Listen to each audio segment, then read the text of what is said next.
Julie again, coach with the Writing, Reading, and Speech Assistance area of the Learning Commons. And today I'm going to go over subject-verb agreement.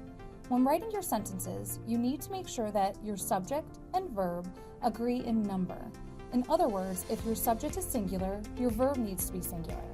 And if your subject is plural, your verb needs to be plural as well.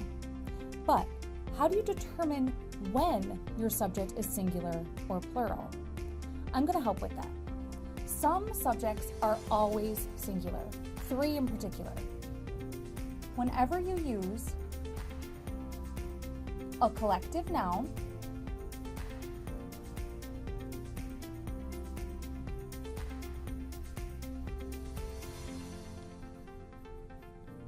an indefinite pronoun, or the words either or neither, those will always be singular. If I said to you, the team meets Friday, I'm using a collective noun.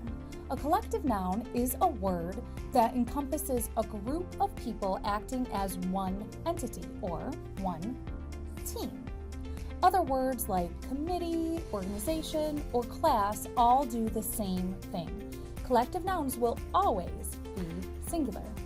Now, if I said the team players, I want to individualize all of them, and I'm using players. In that circumstance, then I would say the team players meet, because it would be the plural players. But if you're just using the collective noun on its own, it will always be singular and therefore take the singular verb. Indefinite pronouns also are always singular. Those are those pronouns we use when we're talking about an indeterminate amount of people, like everybody, anybody, somebody, someone, anyone, no one. So if I said,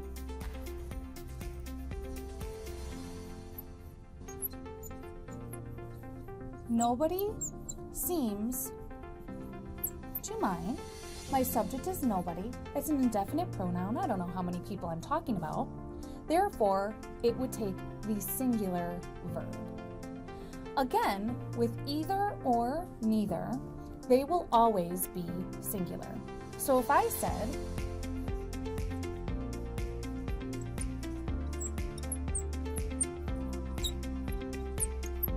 neither of those films is scary. It might sound funny because I'm using films, which is more than one, so it seems like I should say films are, right? Well, in this case, it's a prepositional phrase. We'll get to phrases in a moment. My actual subject is neither. Neither is always singular, so I have to use the singular form of my verb. Neither is scary. Now, when can I be sure that a subject will always be plural? There's really only one time, when I'm using a compound noun or a compound subject, like Beth and I run. I'm using the coordinating conjunction and to compound two people together. It's as though I say, we run. It wouldn't make sense to say we runs. Just like if I said Beth and Tom run, it's as though I'm saying they run, not they runs. Now, phrases are a little bit trickier and we want to just ignore them. For instance, here, when we said neither of those films is actually a prepositional phrase. So, you ignore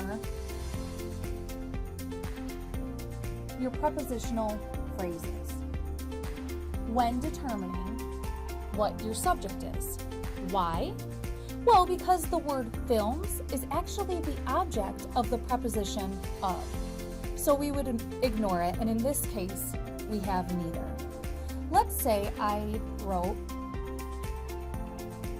a program of 2 films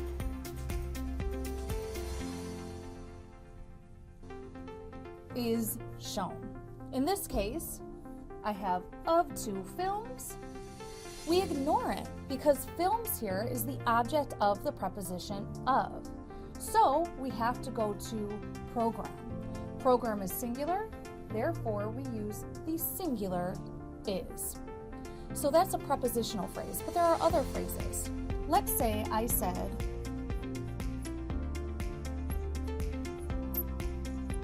my sisters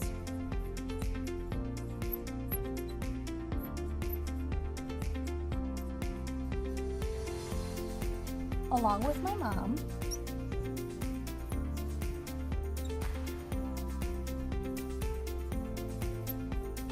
cook Thanksgiving dinner. In this case, I'm using a phrase and I'm setting it off by commas. We ignore that when determining the subject. So my actual subject is sisters. It's plural, therefore I need to use the plural form of the verb cook. The same could be said if I used a phrase like as well as or accompanied by. They'll always be set off by commas. You want to go to the item that's before that phrase, and that will be your subject. Now remember, I taught you about either and neither always being singular, right? Well, if they're used in the phrase like a neither nor or either or expression, you actually have to pay attention to proximity. So if I said either my mom or my sisters cook dinner, here I'm actually talking about an option. It's either going to be my mom or it's going to be my sisters. In that case, when you're using the either with the or as an expression, you look at the word that's closest to the verb. Our verb is cook, and the subject that immediately precedes it is sisters with that S at the end. Therefore, the subject is plural, my verb also needs to be plural. Now the same could be said if I reversed it. If I said either my sisters or my mom, mom is as closest to the verb, that's singular. In that case, I'd have to say cooks. Next time, I'm going to be talking about determiners, which could be singular or plural, so it gets a little tricky. Stay tuned. Hope to see you next time.